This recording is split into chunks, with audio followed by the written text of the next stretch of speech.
যারা অপরাধ করেছে, যারা ফৌজদারি দণ্ডবিধিত অপরাধী, যারা সমাজে চাঁদাবাজি করে, যারা সমাজের মধ্যে মানুষের আতঙ্ক তৈরি করে, যারা নদীর বালি দখল করে, যারা অন্যের জমি দখল করে, তারা বিএনপির সদস্য হতে পারবে না।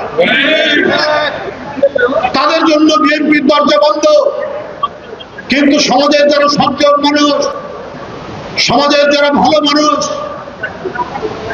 যারা সরকারি চাকরি করতেন এখন রিটায়ার্ড করেছেন, অবসরে গেছেন, প্রাইমারি স্কুলের শিক্ষক, মাধ্যমিক স্কুলের শিক্ষক, কলেজের শিক্ষক, কৃষক, শ্রমিক, রিক্সাওয়ালা, ভ্যান চালক, প্রত্যেকেই বিএনপি সদস্য হতে পারবে।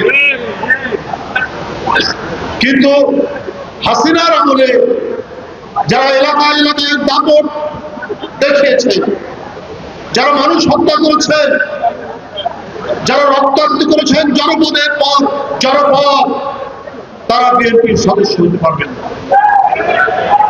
সুতরাং এই সমস্ত দিকগুলো বিবেচনায় রেখে আমাদেরকে এগিয়ে যেতে হবে সামনের দিকে।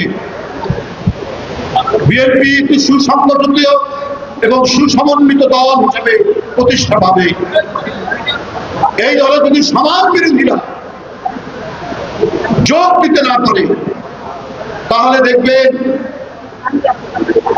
বিএনপি, আমি মনে করি 90% মানুষ বিএনপির পতাকা ধরে আসবে।